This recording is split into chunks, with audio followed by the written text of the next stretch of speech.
Amigos, ¿qué tal? Bienvenidos a Generación Renovada. ¿Sabe usted por qué el 31 de este mes se celebra el Día de la Reforma Protestante? ¿Por qué se produjo la Reforma Protestante? ¿Cuál ha sido el impacto que ha tenido en el mundo? Entérese de esto y más aquí, hoy mismo, en Generación Renovada.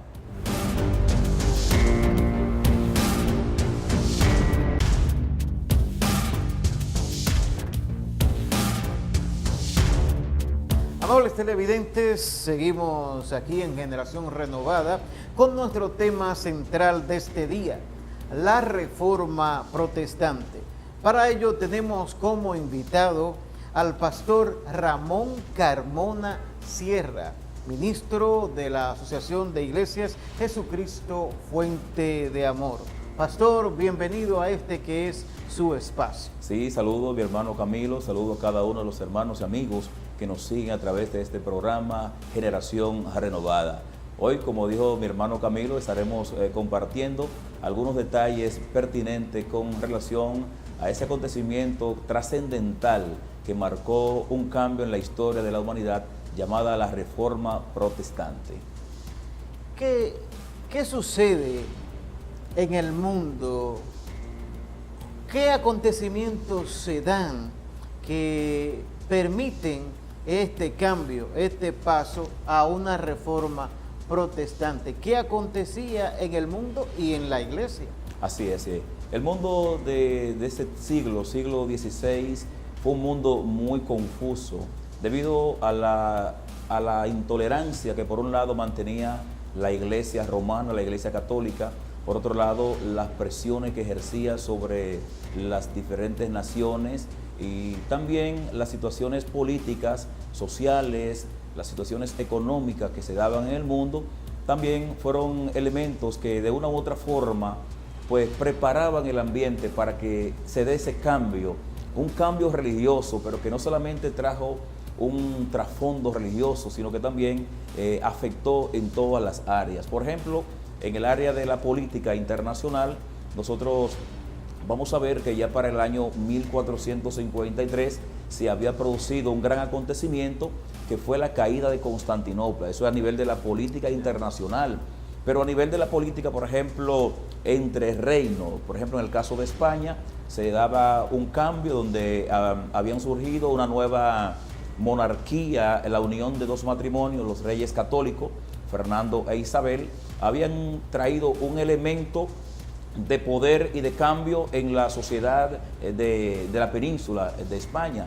En ese sentido, el reino de España se fortalecía de una manera extraordinaria, pero por otro lado se daban las rivalidades entre España y Francia que trataban de mantener el protagonismo en el escenario de la política internacional, pero también cambios que van en lo que tiene que ver con lo intelectual. Vamos a encontrar el gran acontecimiento que precede a la Reforma, como fue el Renacimiento, un cambio que de una u otra forma trajo un despertar a nivel de la ciencia. Todos esos ambientes internacionales preparaban el camino para un cambio religioso, porque como puntualizamos en principio, la iglesia, el clero, la iglesia romana, pues se constituía en un elemento, diríamos, coercitivo sobre todas las naciones en términos religiosos y en términos políticos. Eran los papas los que establecían el control sobre las distintas monarquías, sobre los distintos reinos del momento. Y puntualizar ahí también, pastor, la influencia en el avance científico. Es correcto, en el ámbito científico nosotros vamos a encontrar tanto el resurgimiento de los grandes pensadores como también una gran invención que marcó un hito en la historia de la escritura, como es el caso de la invención de la imprenta, una obra del alemán John Gutenberg allá en Maguncia, en Alemania, en el año 1455, inventa esta máquina, la imprenta, que da un giro en lo que es la producción de libros, porque antes de John Gutenberg los libros se escribían de manera a mano, manuscrito, y tener un libro era algo que implicaba un gran costo. Tenemos al apóstol Pablo diciéndole a Timoteo que le cargue con Los rollos. Imagínense, en el caso de la Biblia, Camilo, que es un libro es un libro compacto con varios libros, tener una Biblia antes de la imprenta implicaba tener un arsenal de libros, porque eran manuscritos, y el precio de los libros era bien caro, porque también al ser escrito a mano, se dice que el precio de una Biblia en los tiempos antes de la imprenta era el salario de un año de un hombre. Wow. Estamos hablando que lo que usted se ganaba en un año le daba para comprar una Biblia. O sea que fue importante, claro, este avance. ¿Y qué libro se imprime de primero? Eso es maravilloso, porque el primer libro llevado a la imprenta fue la Biblia, porque en el mundo medieval los temas religiosos jugaban un papel fundamental en la mentalidad y en la vida de los pueblos. El término de la religión y los aspectos que tienen que ver con la salvación, los hombres, tanto los hombres diríamos de estudio como los campesinos, toda la gente le daba importancia al tema religioso porque implicaba la salvación, y sobre todo cuando la iglesia romana había vendido la idea de que solamente a través de ella el ser humano podía alcanzar la salvación, y otro elemento del dogma católico que era la doctrina del purgatorio, donde existía la idea de que los pecados de la gente podían ser mitigados a través de, diríamos, peregrinaciones, donaciones, pago de indulgencia, que fue un detonante para la reforma protestante. ¿Qué es lo que ocurre ahí? ¿Qué se da para que entonces la Biblia tome el centro y la importancia real para los fines de la salvación del hombre? Es muy importante, Camilo, lo que ocurre ahí, y es que cuando la Biblia comienza a llegar a la mano de la gente, el ser humano, o sea, los hombres de ciencia, el propio Martín Lutero, que es el personaje central de este acontecimiento de la Reforma Protestante, a medida que el ser humano de ese tiempo va tomando conciencia de lo que dice la Biblia, por un lado va echando a un lado el dogma o las enseñanzas que tenía la iglesia, porque la iglesia vendió siempre la idea de que la iglesia tenía autoridad sobre la Biblia, tenía autoridad sobre la salvación y sobre todos los temas religiosos, en el sentido de que como fueron los concilios los que determinaron el canon específicamente del Nuevo Testamento, entonces la iglesia decía que la iglesia hizo la Biblia. Entonces Martín Lutero reacciona y dice, no, ni la iglesia hizo la Biblia, ni la Biblia hizo la iglesia, sino que el evangelio la hizo a ambos. Entonces en ese sentido, el resurgimiento de la Biblia puesta en la mano de los hombres comienza a plantear pues una teología diferente, una teología que se va descentralizando del pensamiento de la iglesia y se va dando una participación más individual a la experiencia del hombre con Dios. Por eso, dentro de sus postulados doctrinales, Martín Lutero habló del sacerdocio universal del creyente. No un sacerdocio controlado por una iglesia desde Roma, sino que cada creyente podía tener un acceso directo a la presencia del Señor a través de su experiencia personal. Eso llama mucho la atención. Nosotros vamos en el próximo segmento a continuar ahí mismo con este personaje que usted mismo ha definido como central, principal dentro de ese paso hacia una reforma protestante. Así es que usted, amable televidente, no se mueva. En breve seguimos aquí en Generación Renovada.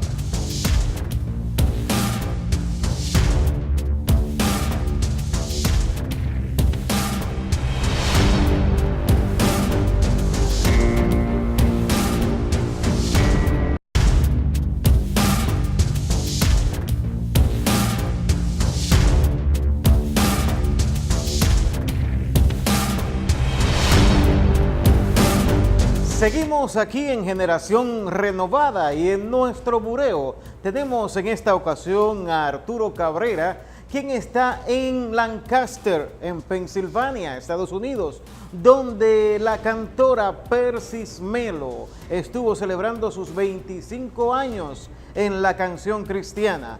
Y él estuvo conversando con ella y nos trae todos los detalles de esta gran celebración. Adelante, Arturo.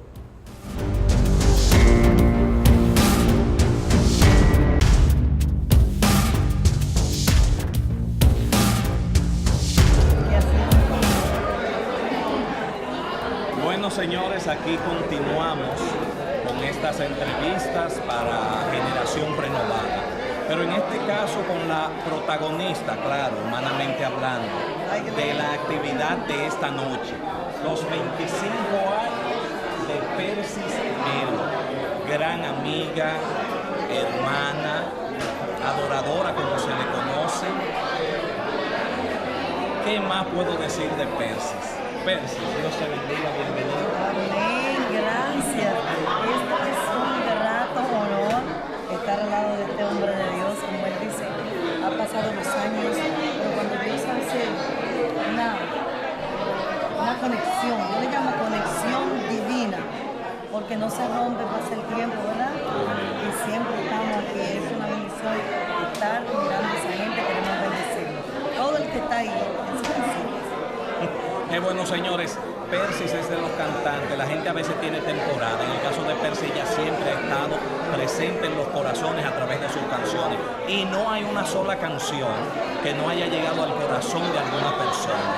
Persis, en estos 25 años, ¿cuál ha sido para ti la canción tuya que más te ha ministrado? ¿Cuál ha llegado más a ti? La canción mía que más me ha ministrado es Adorarte Mejor, porque es mi vehículo de comunicarme al cielo. Es como que ese canto no es para el público, es directamente que va para el cielo. Y yo le digo al Señor que voy a adorar hasta que tenga aliento en mí, hasta que se me apague la voz. Cuando yo canto ese canto, yo siento que estoy dando una total de Y a partir de ahora, ¿qué? ¿Cuáles son los planes? No sé si inmediatos, a mediano o largo plazo. Pero ¿qué podemos ver? Tengo entendido y por ahí vi que hiciste una recopilación de un disco de los 25 años. ¿Tú entiendes que lo más importante o significativo de tus canciones? Porque yo estuve viendo y hay algunas que yo dije, ¿y dónde está esta canción? ¿Quién hizo esa selección? La selección la hizo minuciosamente, ahí el esposo, claro, junto a mí, pero es que es imposible colocar en un disco todo lo que a la gente le gusta, porque a ti te ministra una, a mí otra, entonces nos sentamos, lo dialogamos y yo creo que va a ser una bendición para la gente. Hay otros discos que no están ahí, que están en los otros discos, porque es imposible recopilar todo este tiempo de canciones en un solo disco. Okay, yo sé que la gente no va a perdonar eso. Y de planes, ahora grabación, lo más seguro, no sé, ¿tú estás en eso? Estamos listos, hay canciones frescas que están bajando del corazón de Dios al corazón de Persis para el corazón de la gente. Ya vamos a, el proyecto ya está y vamos a empezar con un disco y solo otra vez ya tiene 2 años. Persis graba para 2 años, porque yo siento que cuando Dios te da algo para que ministre con eso, se toma tiempo para llevarse a la gente. Entonces, vamos todos un disco, tenemos los medios, tú sabes que tenemos las condiciones para grabar, pero nos gusta la dirección de arriba. Señores, ciertamente porque esta mujer, precisamente su esposo, es quien dirige todo lo musical. Él compone, aunque ella lo hace también, él arregla y tiene su estudio de grabación, pero es como ella dice, todo en el tiempo de Dios. Persis, y finalmente, para la gente de Generación Renovada, ¿qué palabras tenemos de ti? En estos 25 años que tú estás renovada, de hecho, mi esposa me dijo, si antes cantaba bien, ahora después del famoso problema de la voz que tuviste, ahora lo hace mejor y tiene una voz más fuerte. ¿Qué tú le dices con esa voz fuerte a nuestra gente para despedir? Yo digo que estamos en un tiempo donde la iglesia tiene que despertar, que tiene que florecer, que estamos en un tiempo que la venida de Cristo está a las puertas. Entonces lo que nos mandaron a hacer a Persis, tenemos que hacerlo ya, porque es que Él viene pronto. A esa gente que está en sintonía, no se desenfoque, estamos esperando al Rey de Reyes y Señor de Señores. Tenemos una gran cita para estar con Él. Déjame entonces pedirte esto, vamos a dejar al público con una alabanza tuya y que sea esa que tú me mencionaste, preséntate con esa alabanza la que te impacta, adorarte mejor, preséntate tú misma con la gente, señores, yo les dejo. Señores, Percy, preséntate. con ustedes, el canto que identifica más a veces para hacerlo bien a toda voz, adorarte mejor.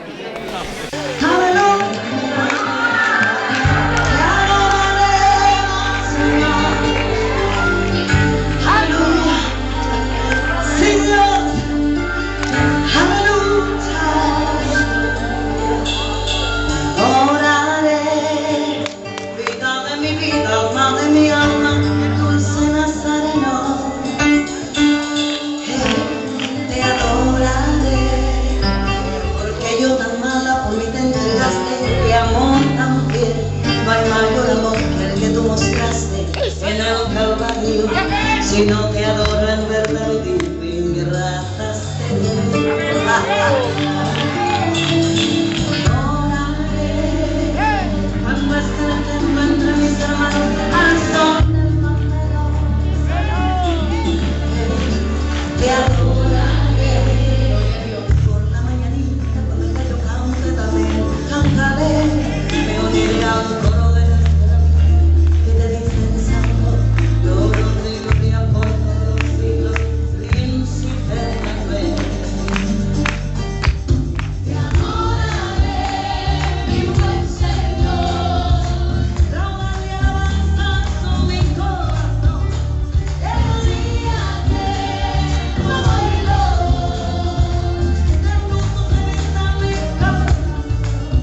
Gracias a Arturo, las gracias a Persis Melo por su participación. Nosotros seguimos aquí en Generación Renovada con más de nuestro contenido en breve.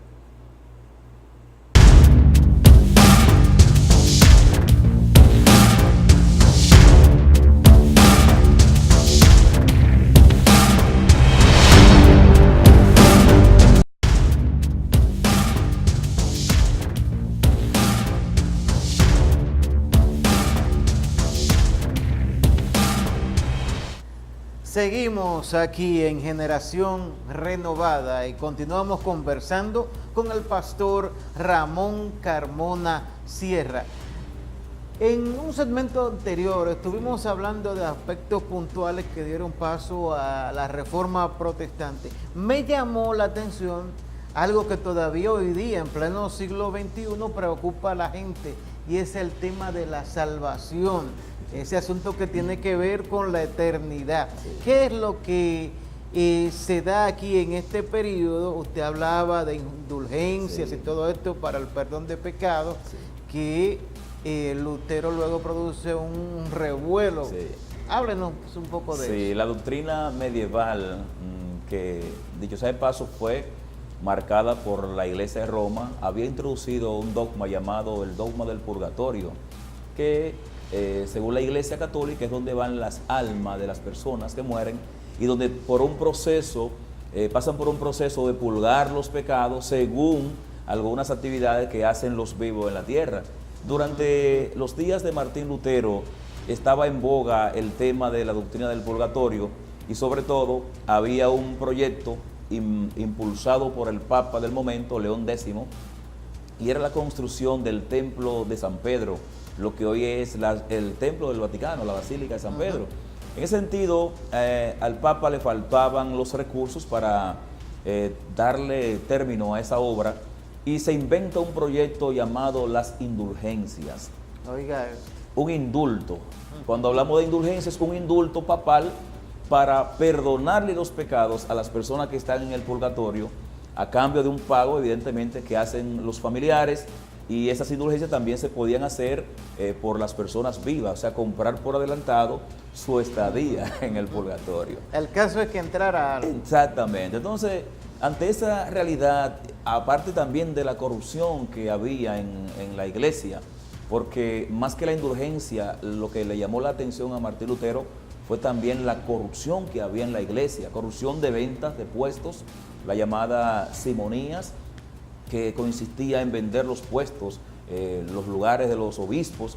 También existían lo que eran las transferencias, donde si usted transfería a un obispo de un lugar a otro, por el hecho de ese obispo ocupar un puesto en otro lugar, tenía que pagar de su salario, del primer año de salario tenía que pagarle a Roma, o sea, a la iglesia, al centro de la iglesia, y un sinnúmero de actividades que se daban en la iglesia. Pero sobre el tema de las indulgencias, que es el tema más puntual y es lo que más le llama la atención a Martín Lutero, el Papa León X, como dije en principio, en ese proyecto de construir el templo, se inventa este sistema de indulgencia. Eran unos pergaminos que circulaban y el que lo compraba pues ya tenía el indulto comprado.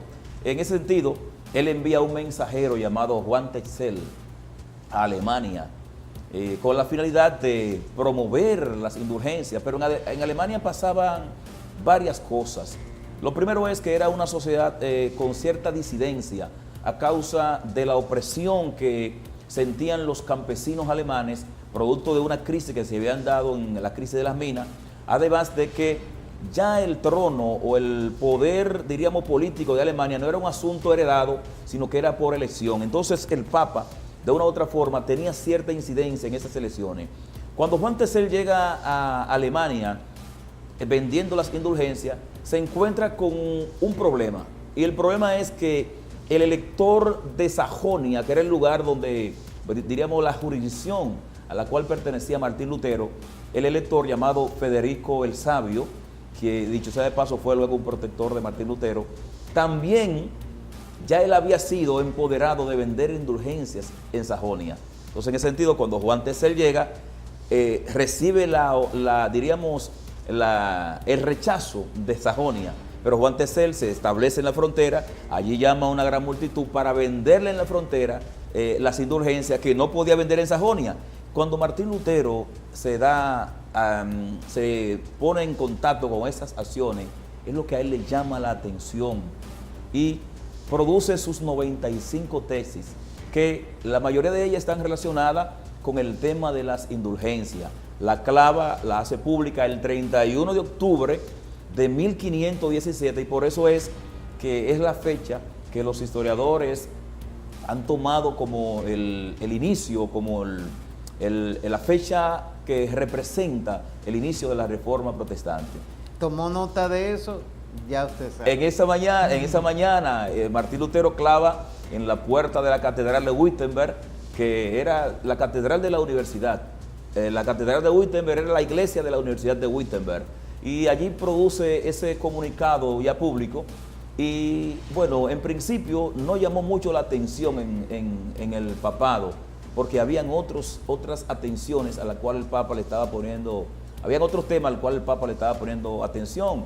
Pero sí, como Martín Lutero ya había ingresado en los círculos, diríamos, intelectuales, porque ya él en el 1512 había obtenido su doctorado en teología y por ende ya pues formaba parte del cuerpo de enseñanza de la Universidad de Wittenberg, de modo que las indulgencias tuvieron un escenario muy propicio que fue la élite, diríamos, de las gentes intelectuales del momento.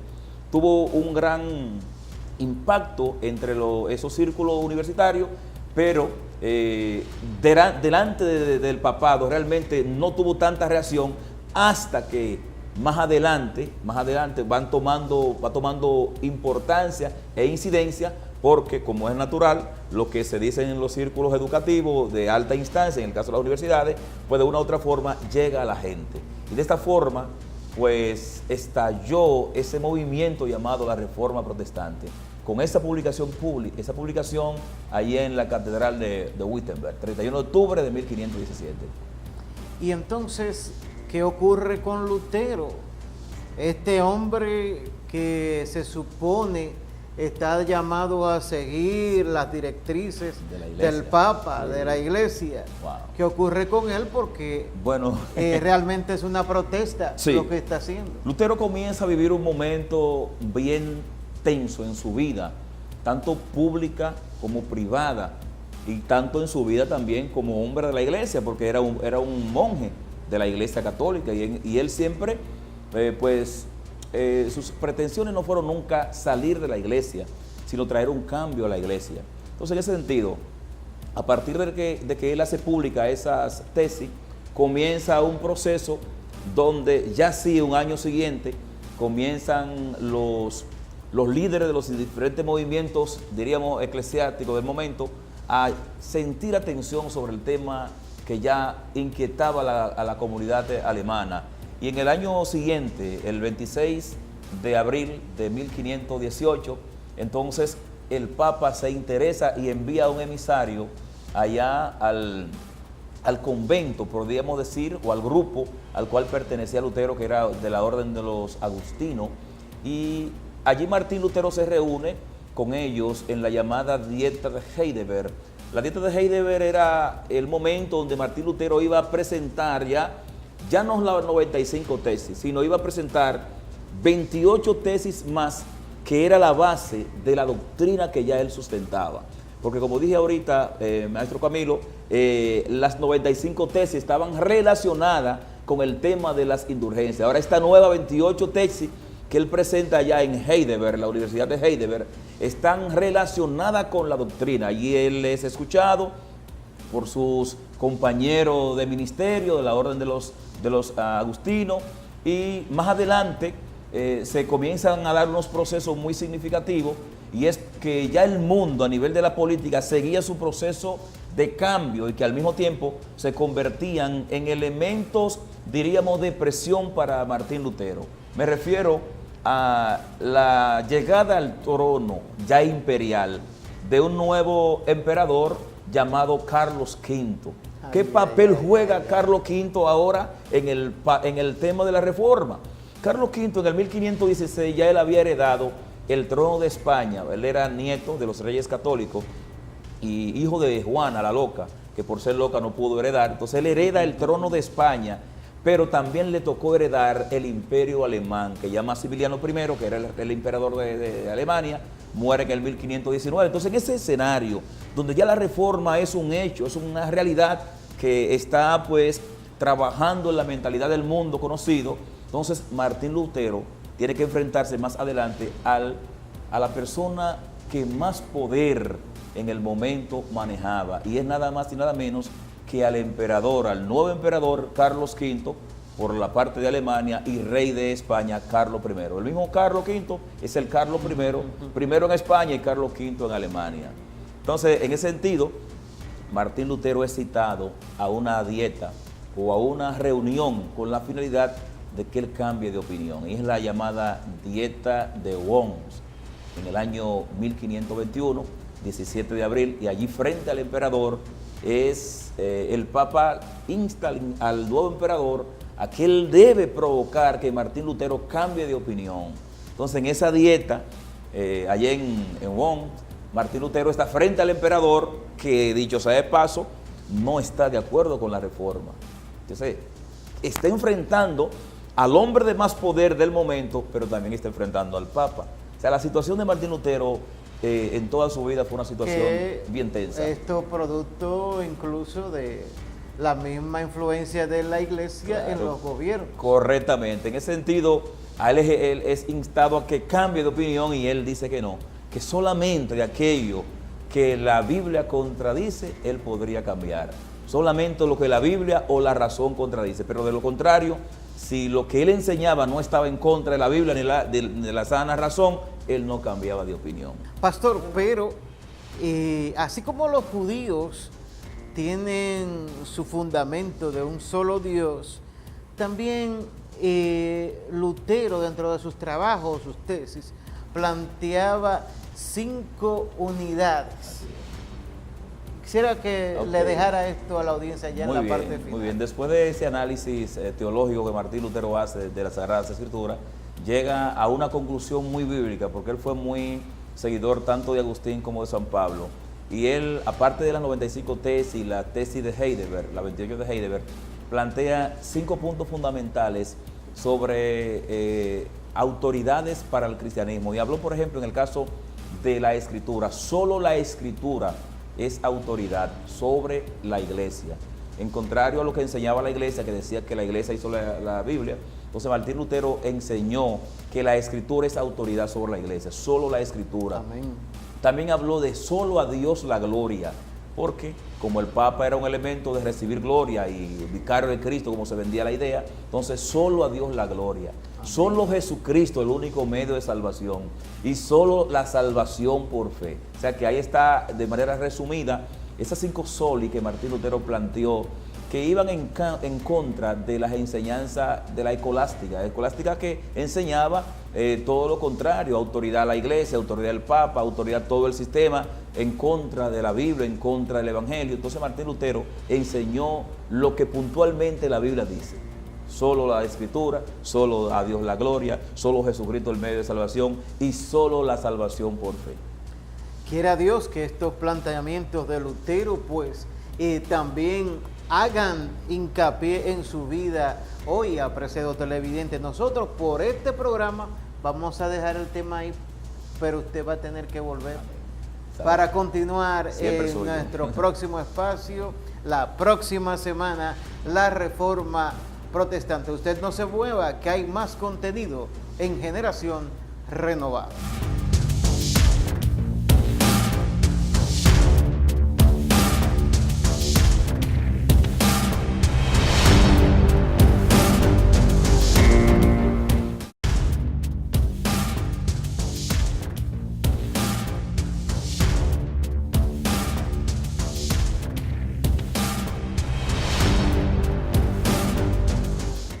Seguimos aquí en Generación Renovada con nuestro bureo, con Arturo Cabrera. Él sigue allá en Lancaster, Pensilvania, en Estados Unidos. Ahora conversa con Josué de Jesús, un cantor que quizás para las nuevas generaciones no es tan conocido, pero hay mucha gente que dirá, wow, ¿y dónde estaba Josué? Arturo, pasamos contigo.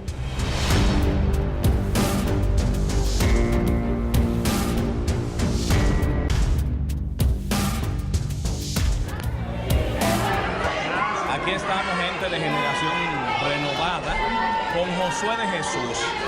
Yo creo que por el tiempo que Josué de Jesús tiene en el canto, en el ministerio, nosotros podemos decir que es un ícono de lo que es la música cristiana. Cantautor dominicano Josué de Jesús, actualmente residente en Estados Unidos por mucho tiempo ya. Josué, ¿qué tiempo tienes tú residiendo ahí? Wow, ya tengo 35 años aquí. Específicamente en Nueva York. Y no, en Nueva York duré más tiempo, pero estoy últimamente viviendo en New Jersey, en el área de Passaic, en New Jersey. Muy bien. Ahí tengo como unos 15 años. Y aquí estamos actualmente en Pensilvania, acabando de terminar el concierto de los 25 años de Persis Melo. ¿Qué te parece? Persis Melo te oía a ti y ahora tú estás participando en el concierto de ella. Eso es así, la historia es un poquito larga, pero realmente yo doy gracias al Señor por Percy, porque ella dice que creció con mi música, pero yo he durado 25 años, porque yo estuve en el primer concierto que ella hizo. Sí. Cuando ella inauguró el primer CD, la primera actividad, ¿cómo decimos? Su incursión a la música sacra, su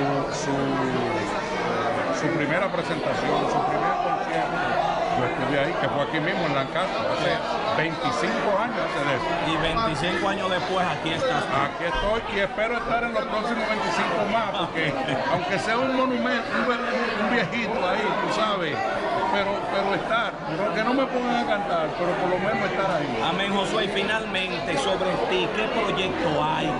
¿Hay algún nuevo disco? Yo tengo un proyecto nuevo que se titula En el Tiempo de Dios. Y es con el proyecto que estoy trabajando. Un poquito lento porque muchas de las cosas en este tiempo han cambiado, han variado. O sea, las directrices, hay muchas variantes en el mundo cristiano evangélico, especialmente en el plano artístico. Y entonces, yo estoy trabajando con ese proyecto por ahora, hasta que Dios diga.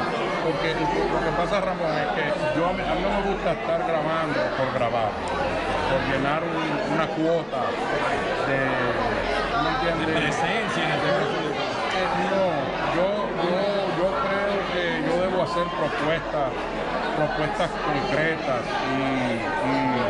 y muy directas, muy direccionales.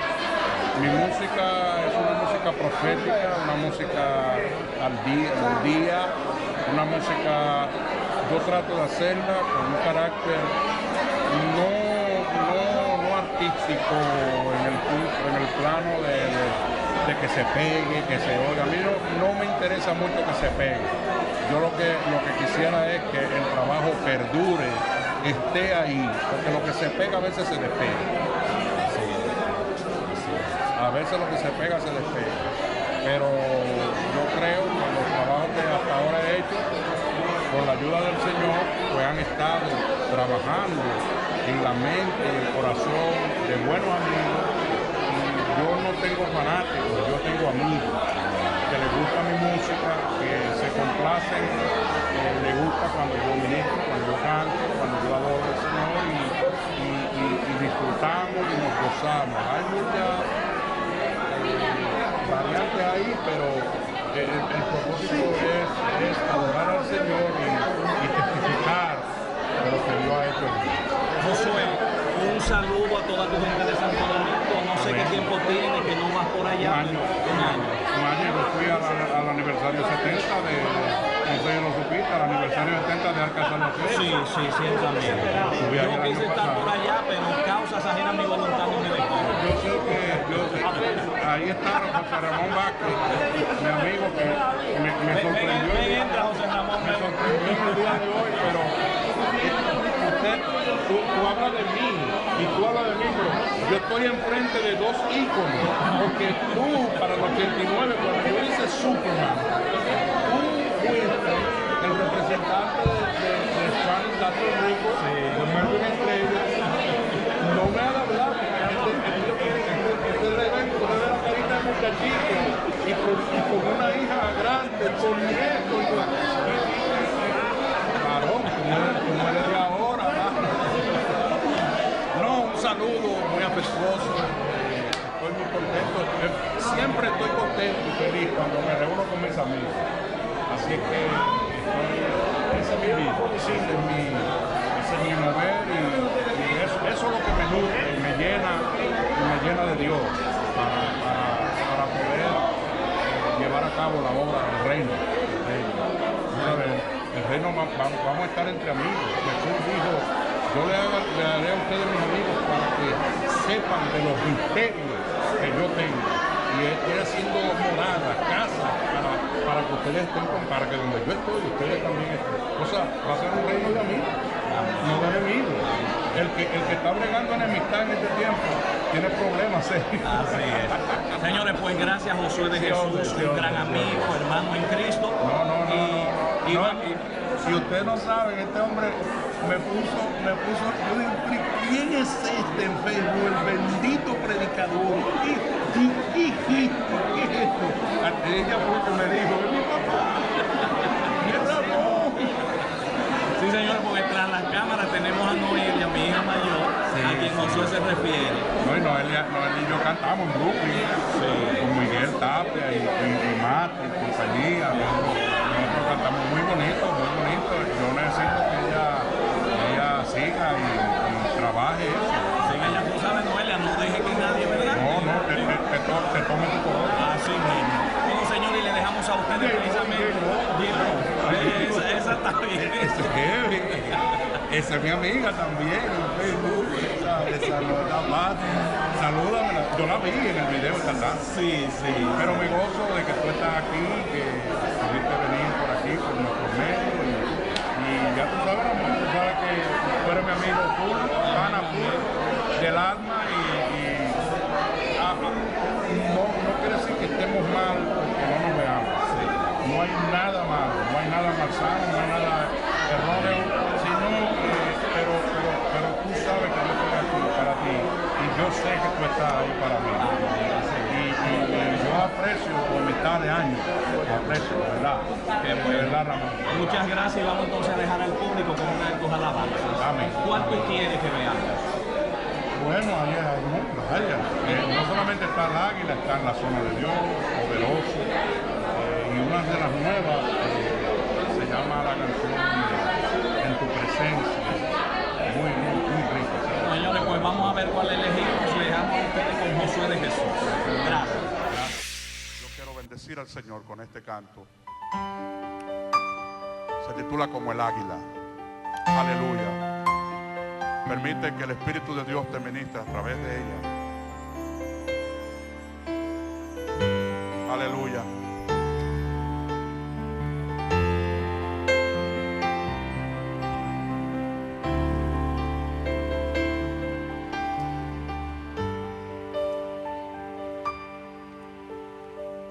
Oh mi Señor, si de ti me olvidé, ante ti me postro, perdóname si al volar mi nido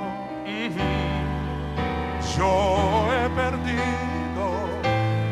Toma mis alas, Señor, sin ti yo nada soy, y aunque el viento fuerte sople y las nubes se oscurezcan, nada detendrá mi paso, si eres tú mi fortaleza,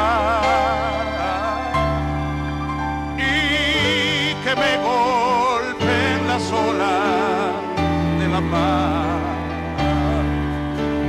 y que olviden que yo existo, no detiene mi volar, pues si tú eres mi guía, oh Señor, yo sé que triunfaré. triunfaré como el águila. Oh, aleluya.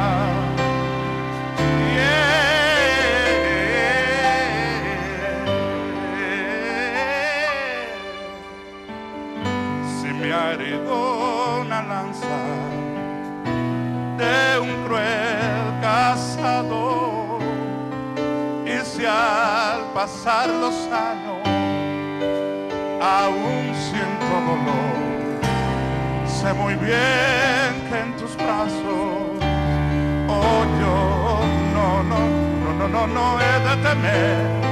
Mi escudo fuerte eres tú, eres mi faro de luz, y que me golpeen las olas de la mar, y que olviden que yo existo. No detiene mi volar, no. Pues si tú eres mi guía, oh Señor, yo sé que triunfaré, yo me remontaré como el águila. Ah, sí, aleluya. La palabra de Dios dice que los que confían en el Señor tendrán siempre nuevas fuerzas. Oh, aleluya. Sé que tormentas vendrán, mas tú me protegerás, mi Señor.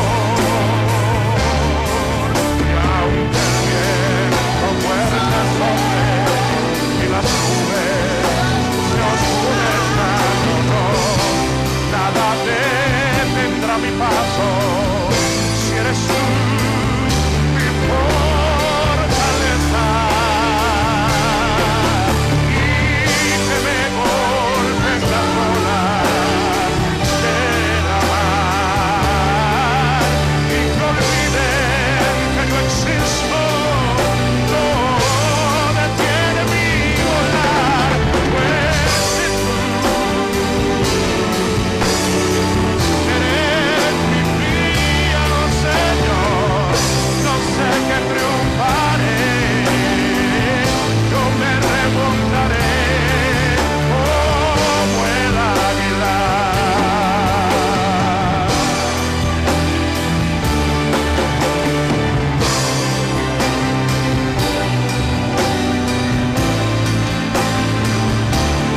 Pues si tú eres mi guía, oh Señor, yo sé que triunfaré, yo me remontaré, y aunque el viento fuerte sople y las nubes se oscurezcan, no, nada me tendrá mi paso, si eres tú mi fortaleza, y que me golpeen las olas de la mar, y que olviden que yo existo, no detiene mi volar, no. Pues si tú, toma, si tú eres mi guía, yo sé que triunfaré, yo me remontaré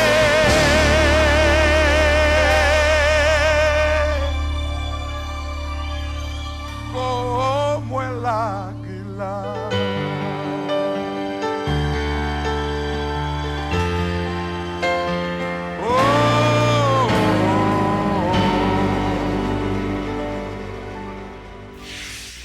Gracias, Arturo. Muy bueno recordar a Josué de Jesús. Josué, gracias por su participación.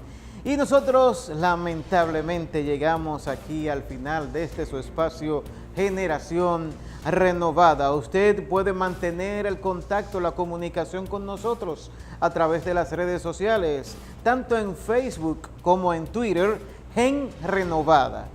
Y nuestro correo genrenovada@gmail.com para un contacto más personal.